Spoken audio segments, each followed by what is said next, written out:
Hi friends, இன்றைக்கி ஒரு Sunday vlog தாங்க உங்ககிட்ட ஷேர் பண்ணிக்க போகிறேன். இது வந்து பார்த்திங்கன்னா மார்னிங் 5:30 அப்போவே உப்புமா செஞ்சு சாப்பிட்டுட்ருக்கேன்.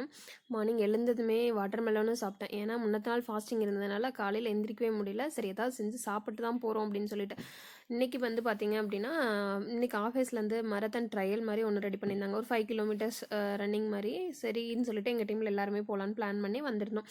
5:30க்கு வந்துட்டோம். முதல்ல எங்கள் பஸ் வந்துட்டார். ஆனால் கடைசியாக வந்த மேடம் தான் ரீபா மேடம். அது ஏன்னு கேட்டால் அதுக்கும் ஒரு பெரிய ஸ்டோரி சொல்லுவாங்க. ஃபைனலாக எல்லோரும் கேம்பஸ் வந்ததுக்கப்புறம் ஒரு வழியாக ரன்னிங் ஸ்டார்ட் ஆகிறதுக்கு முன்னாடி எல்லோரும் வந்துட்டோம். அந்த அன்றைக்கி பார்த்திங்கன்னா ரன்னிங்கெல்லாம் ஒன்றும் பெருசாக பண்ணலை. மோஸ்ட்லி வாக்கிங்கில் தான் கவர் பண்ணோம். அதுவும் 5 கிலோமீட்டரில் 2.5 கிலோமீட்டர் தான். ஏன்னா 2 ரவுண்ட் அந்த கேம்பஸ் ஃபுல்லாக வந்தால் தான் 5 கிலோமீட்டர். நாங்கள் ஒரு ரவுண்டு தான் முடித்தோமே. ஆனால் செம்ம ஃபன்னாக போயிருந்ததுங்க. பாருங்கள், இதெல்லாம் பில்டப் சும்மா நடந்து தான் வந்துட்டு இருந்தோம். ஆனால் சரின்னு சொல்லிட்டு வீடியோ கேப்சர் பண்ணும்போது மட்டும் ரொம்ப ஹெவியாக பர்ஃபார்மன்ஸ் பண்ணிகிட்டு இருந்தாங்க டீமில் எல்லோரும். ஆக்சுவலாக மெயின் மேரத்தான் வந்து அக்டோபர் மந்தில் இருக்குது. அது வந்து 5 கிலோமீட்டர், அப்புறம் half marathon, full marathon 20 and 40 நினைக்கிறேன். இந்த மாதிரி இருக்குது. நாங்கள் ரெஜிஸ்டர் பண்ணதே 5 கிலோமீட்டருக்கு தான் பண்ணியிருக்கோம். ஏன்னா நாங்கள் அதுவே இன்னும் ட்ரை பண்ணதில்லை யாரும் அப்படிங்கிறனால இந்த டைம் ட்ரை பண்ணி பார்க்கலான்னு சொல்லிட்டு சரின்னு சொல்லி ட்ரையல் வரலான்னு சொல்லி வந்திருந்தோம். எல்லாம் முடிச்சுட்டு பிரேக்ஃபாஸ்ட்டும் அங்கேயே அரேஞ்ச் பண்ணியிருந்தாங்க. சாப்பிட்டுட்டு வந்திருந்தோம். பிரேக்ஃபாஸ்ட் உண்மையாகவே நல்லா ரெடி பண்ணியிருந்தாங்க. எல்லாம் பிரேக்ஃபாஸ்ட்லாம் முடிச்சுட்டு மோஸ்ட்லி நம்ம என்ன பண்ணுவோம், ஃபோட்டோஸ் சொல்லவே வேண்டியதில்லை. ஒரு ஃப்ரேம் கூட விட்டு வைக்கல. எல்லா பக்கமும் போய் ஃபோட்டோ எடுத்துகிட்டு இருந்தோம்.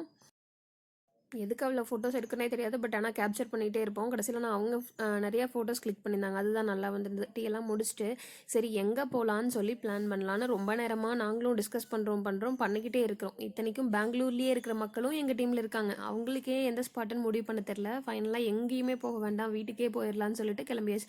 நான் அவர்கிட்ட வரும்போது நல்லா பில்டப் பண்ணிட்டு வந்திருந்தேன். நான் இன்றைக்கி வரக்கு லேட் ஆகுங்க, நீங்கள் வெளியே சாப்பிட்டுக்கோங்க.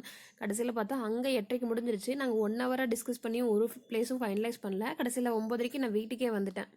இந்த மாதிரி உங்கள் ஃப்ரெண்ட்ஸ்க்கு எங்களை யாராவது இருக்காங்கன்னு சொல்லுங்கள். கடைசி வரைக்கும் பிளான் மட்டுமே பண்ணுவோம், எக்ஸிக்யூட் பண்ண மாட்டோம்னு சொல்லி அதில் என்ன சொல்கிறது, தீர்மானமாக இருப்பாங்கள்ல, அந்த மாதிரி ஃப்ரெண்ட்ஸ் யாராவது இருந்தால் மறக்காமல் அவங்கள டேக் பண்ணி கமெண்ட் பண்ணுங்கள். அதுக்கப்புறம் அவ்வளோதாங்க. சரி நம்ம வீட்டுக்கு வந்தாது, எனக்கும் கொஞ்சம் வீட்டில் வேலை இருக்குது. அதனால் வீட்டில் வந்து மற்ற வேலையை கன்டினியூ பண்ணிக்கலான்னு சொல்லிட்டு கிளம்பியாச்சு. அங்கேருந்து மதியத்துக்கு பண்ணலான்னு சொல்லிட்டு இருந்தேன். ஆனால் காலையிலேயே நான் நேரமே வந்துட்டேன். அப்படிங்கிறனால அவங்க 2 பேரும் கொஞ்சம் ரிலாக்ஸாக தான் இருந்துச்சாங்க, வெளியே போய் சாப்பிட்டுக்கலாம். சரி நான் வந்ததுமே முட்டை குழம்பு வச்சு கொடுக்குறேன்னு சொல்லிட்டு வச்சு கொடுத்துட்டேன். அப்புறம் ஈவினிங்காக பார்த்தீங்க அப்படின்னா காலிஃப்ளவர் சில்லி தம்பி கேட்டிருந்தான். ஸோ அதையுமே ரெடி பண்ணி கொடுத்தாச்சு. எல்லாம் முடிச்சுட்டு பூங்குடி கூட்டமும் இனி பெங்களூர் வர மாதிரி இருக்குது. ஸோ அதனால் வீடு பார்த்துடலான்னு சொல்லி கிளம்பிட்டோம். மேடம் நாங்கள் கூப்பிட்றப்பெல்லாம் வரல, ஆனால் தனியாக போய் பர்ச்சேஸ் பண்ணேன்னு இதை போட்டு வேறு எனக்கு கடுப்பேற்றிட்டு இருந்தாங்கன்னு பார்த்துக்கோங்களேன். சரி இதை அப்புறமா டீல் பண்ணிக்கலாம். வீடு பார்க்க போயிருந்தோன்னு சொன்னேன் இல்லையா, இங்கே நாங்கள் இருக்கிற ஏரியாவில் 2 BHK மினிமம் 25 இருக்குங்க. அது போக வாட்டர் பில்லு, எலக்ட்ரிசிட்டி பில்லு எல்லாமே இருக்குது. மேபி இன்னுமே ஃப்ளாட்ஸ் அந்த மாதிரிலாம் போனால் இன்னும் ஜாஸ்தி வரும். நீங்கள் இருக்கிற ஏரியாவில் ரெண்ட் எப்படி இருக்குன்னு சொல்லுங்கள். மெயினாக இங்கே பெங்களூரில் கிச்சனுக்குன்னு ஒரு ஸ்பேஸே கொடுக்க மாட்டேங்கிறாங்க. சும்மா ஒரு குட்டியூண்டு ஏரியாவை விட்டுட்டு அதுதான் கிச்சனுங்கிறாங்க.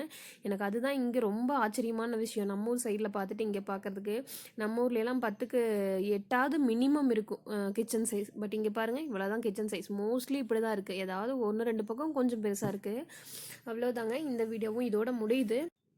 இந்த வீடியோவில் சண்டே எப்படி போச்சுங்கிறது தான் உங்ககிட்ட ஷேர் பண்ணியிருக்கேங்க. இந்த வீடியோ உங்களுக்கு பிடிச்சிருக்குன்னு நினைக்கிறேன். பிடிச்சிருந்தா மறக்காமல் நம்மளோட சேனலுக்கு சப்ஸ்கிரைப் பண்ணிக்கோங்க. தேங்க்ஸ் ஃபார் வாட்சிங்.